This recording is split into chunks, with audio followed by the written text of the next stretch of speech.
So let's jump right into it. If you've seen the trailer already, you'll know that these storyboards have been used throughout the trailer.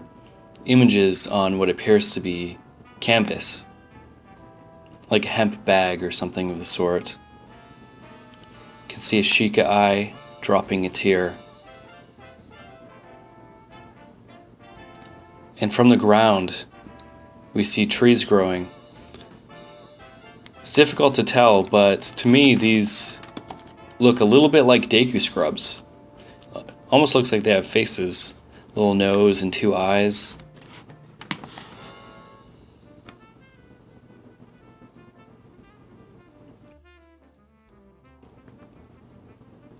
As we transition, we see a shot of the forest that we've seen many times before. Very lush and green. Transitioning from this, we get our first shot of what appears to be transition into seasons. Now it's possible that this could be just another location in the game, but it'd be very, very cool if this is in fact a confirmation that we're going to see a change in seasons throughout the game.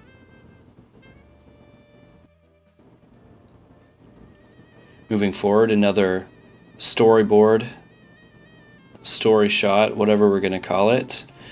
We can see a bunch of these characters here, these beings. Now they don't look like any specific species that we've seen before in a Legend of Zelda game. They have very large noses, and almost you could almost think that they might be Gerudo because of the large noses, but they have very small bodies. It's hard to tell if these are clothes hanging off their bodies or if this is part of their body, like some sort of Azora or something, Azora or a Goron, how they have these weird markings on their body. But my guess is that they're just a village tribe of people in the game. You can see mountains in the background, some wind lines here. These might be sun rays or rain falling on them, and they appear to be harvesting their land. We can see this horse here with sacks of presumably grain, some sort of grain or corn or something. Scrubbing forward on the timeline, we get our very first shot of an NPC in the game other than the old man that we've encountered a few times, more than a few times in past gameplay from E3 as well as various trailers. I really like this shot of this character crossing the bridge with their spear, all loaded up with gear. You can see stuff hanging off his belt, and he's wearing a backpack, obviously traveling a long distance. Very reminiscent to me of that iconic image of Link carrying all of his gear and walking across the land.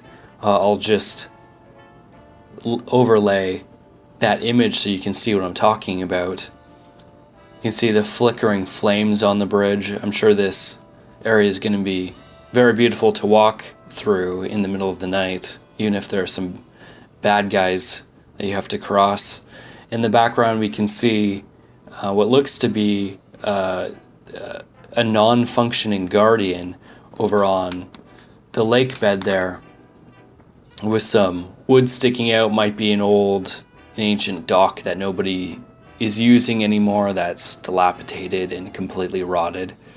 In the background we see those Twin Peak mountains that we've seen so many times, the iconic Twin Peak mountains from the original Legend of Zelda game art. Scrubbing forward again, this is very interesting. Link is fighting one of these the bad Boko goblins. I think I'm butchering the name of these characters, but we've seen them first in The Wind Waker. But what's really interesting here is that we see in the background, off to Link's right, our left, another character is fighting alongside Link. And it's difficult to tell who this could possibly be, but I think we might get some hints towards this maybe at the end of this trailer. So let's keep moving forward, and then we'll maybe come back here and try to reanalyze this scene. Scrubbing forward again, we finally get to see our first inhabited space where NPCs are roaming. This building looks very reminiscent of the sort of tribal, what's the word I'm looking for? Bohemian gypsy type of designs that we've seen in the past from various Zelda games in Twilight Princess and Skyward Sword. To me, this building looks a lot like the central tent, the hub where you'd visit to upgrade all your gear in Skyward Sword in Skyloft. We'll move forward. We get to see a shot of these NPCs a little bit more closely in detail.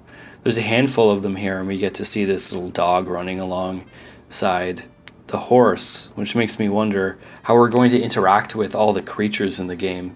We know from past trailers that this world is fully inhabited by different animals that you can hunt. So it's interesting to see these NPCs interact with these creatures as well.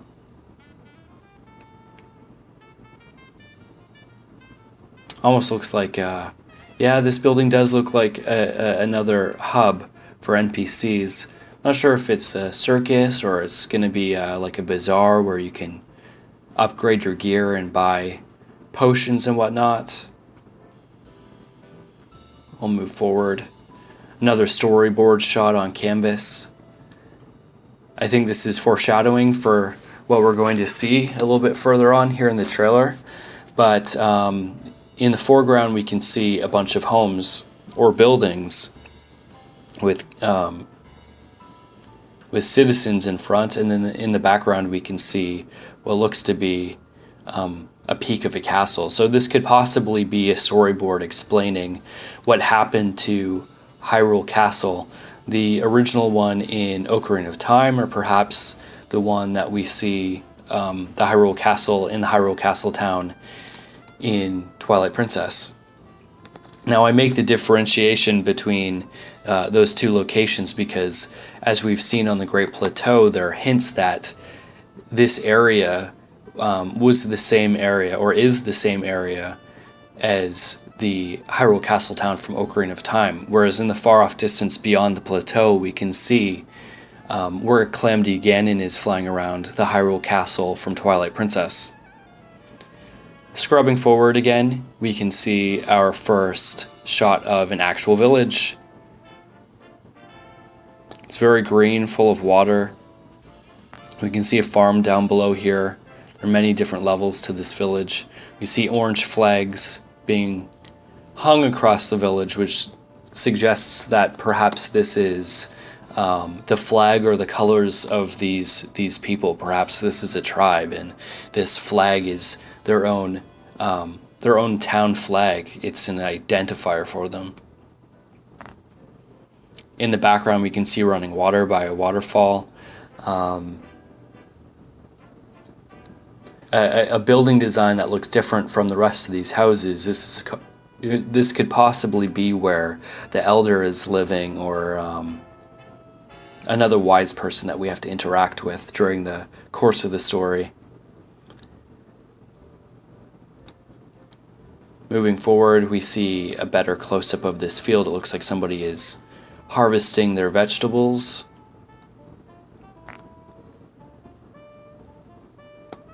Another NPC is seen down on the bottom of the screen here by a gate. It looks like there's some trees being grown on this little patch of land.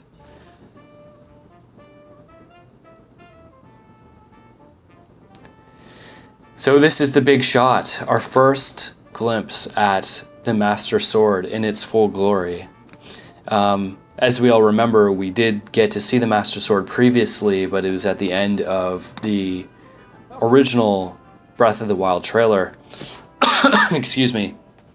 And what we saw during that trailer was a very dilapidated, rusted, old Master Sword. It looked like it had been drained of all of its energy and it hadn't been used in a very long time. So presumably this is post that point in the story, and Link has acquired the Master Sword. And up from this canyon, on this gust of wind, we get to see what looks to be, scrubbing forward, there we go, a Rito. And we haven't seen a Rito in quite some time in a Legend of Zelda game. It's been since the Wind Waker. So it's really great to see the return of the Rito. And this also reminds me of, it's been quite some time now.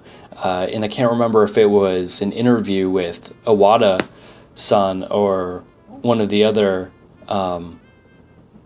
somebody else developing on the game. For the life of me, I can't remember right now. But it was an interview where they were talking about how Twilight Princess would have elements in it that would echo into the new Legend of Zelda for the NX, as it was codenamed at the time.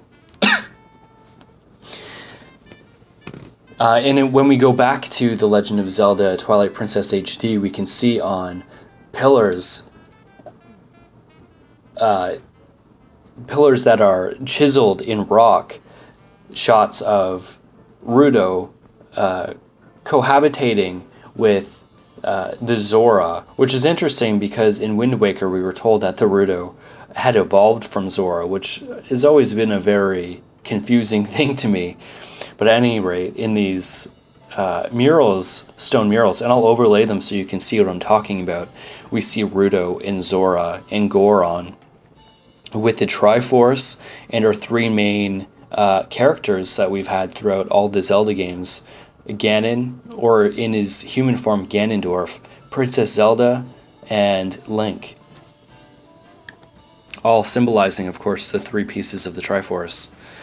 Since we see Zora with the bird people in the mural in Twilight Princess HD, and judging by the different designs seen here in the Video Game Awards Zelda gameplay footage, it could be entirely possible that these aren't actually the Rito seen in Wind Waker, but an entirely different species. The only other large birds that come to mind are the loftwings. How they're related to them, if that's the connection, who knows. But without more information, I'll just refer to them as Rito. So I'll move forward here, and as this Rito flies up into the sky, we get the shot of this huge bird, and we'll keep moving forward, and we see that it's mechanical. It's a mechanical bird flying in the sky and has propellers. They're keeping it aloft in the sky. The design, again, is very reminiscent of the ancient technology that we've seen in various past Zelda games. And of course we know now that this is that very large body that we saw hovering in the sky in past Breath of the Wild gameplay demos. People were speculating, what is that huge island? Is that Skyloft, or is this something entirely different? And it looks like this is what that thing was. Another storyboard of Hyrule Castle. A very distinct look that the Twilight Princess Hyrule Castle has over the Hyrule Castle in Ocarina of Time. We can see a whole bunch of guardians here. So in the foreground, of course, we can see Link trying to escape this guardian blasting at him while he's riding his horse. And in the background, we can see beyond that Sheikah Tower is presumably the Rito flying bird fortress or village or whatever it is. And we saw previously this big behemoth of technology flying in the sky. And there it is in the background. So keep scrubbing forward here as Link escapes this guardian. And here he is attacking two guardians at the same time. With Hyrule Castle in the background. This is our first shot of a female protagonist in the game. with long blonde hair and gauntlets, holding something of value, presumably something special having to do with the storyline. Wearing the same colors is Link.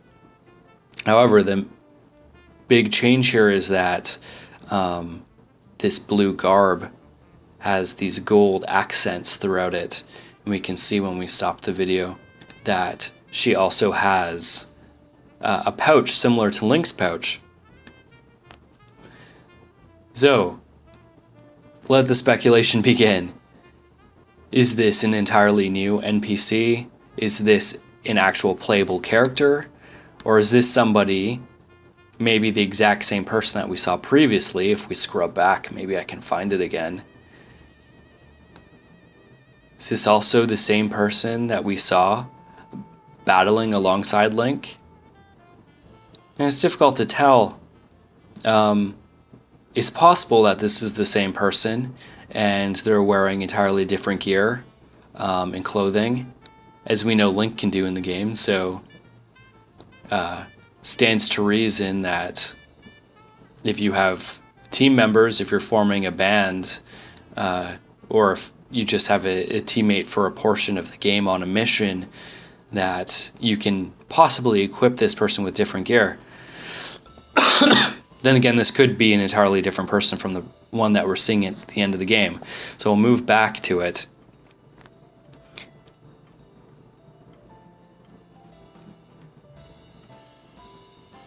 I look forward to your speculation down in the comments below. I'll keep scrubbing forward here for the time being. This again looks like the Twilight Princess castle, Hyrule Castle, and hell is raining down from above. Looks like the same pink glowing energy that we associate with Calamity Ganon and the Guardians that look to be ancient Sheikah tech that has been perverted by this pink energy. The evil energy. Scrubbing forward, we can see what I'm guessing is probably the aftermath of this hellfire raining down from above onto Hyrule Castletown, and everything's left in ruins.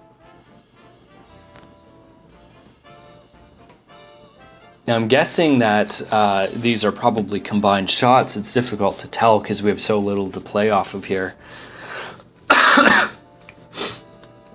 But it looks to me that this could be Ocarina of Time Hyrule Castletown ruins mixed with a shot here from... This looks very much like the fountain from Hyrule Castletown in Twilight Princess, not the fountain from the Hyrule Castletown in Ocarina of Time. Again, I differentiate between the two because it looks like both of these locations are present in Breath of the Wild, in what suggests to us that this is, in fact, a destroyed fountain from the Twilight Princess Hyrule Castletown, is this flag. We've seen these flags hung throughout Twilight Princess's Hyrule Castletown. So it looks like after the hellfire and has rained down on everything, that Hyrule Castletown was pretty much destroyed and wiped off the face of the map.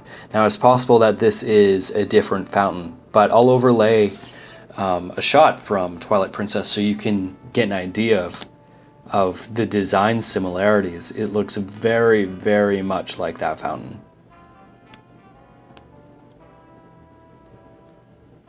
Scrubbing forward, we can see some kind of energy emanating from Link's body. This, of course, has something to do with the main gameplay. I love that we can see various... again, I mentioned this when we saw the NPC crossing the bridge carrying all of his gear. I really appreciate in Breath of the Wild that we get to see Link carry all of his gear, and it looks very much is very reminiscent of those old shots of Link in Zelda 2, Link to the Past, not Link to the Past, Zelda 2, Link's, The Adventure of Link, sorry. Those character art drawings, and I love them so much. You see Link carrying all of his gear and walking across Hyrule. I think it's great. Anyways, moving forward, getting all tongue-tied here, we can see Link kneeling, again, a close-up of the Master Sword. Now this could be the same character that we saw before with the long blonde hair, or it could be somebody entirely different. However, whether they're the same or they're different, it looks very much like this is Princess Zelda with a clenched fist, perhaps angry about something. It's hard to tell at this point, but as we know, Link's only going to kneel for one person, and that's Princess Zelda, the royal descendant Princess Zelda, the royalty of Hyrule. So there you go. There we have it. The Legend of Zelda, Breath of the Wild. This has been Life in the Ruins trailer. We've seen a lot throughout this entire trailer, but I'm going to close it off at that because this Rewind trailer has really gone on in length. And we've covered a lot here, but I'm sure there are things that I've missed. So if there's anything that I've missed that you've picked up, by all means, please let me know in the comments below so we can talk about it. Hype Train is barreling forward. We don't know the exact release date yet. We know sometime in 2017, so hopefully this isn't too much after the release of, 0 day of the Nintendo Switch, because I know we're all very much looking forward to getting our hands on this game and exploring this world. So that's it for now. Thanks so much for watching. If you like this video, you know what to do. Please leave your comments down below, and I really look forward to talking to you all about this. Until then, I'll see you in the next one. Cheers!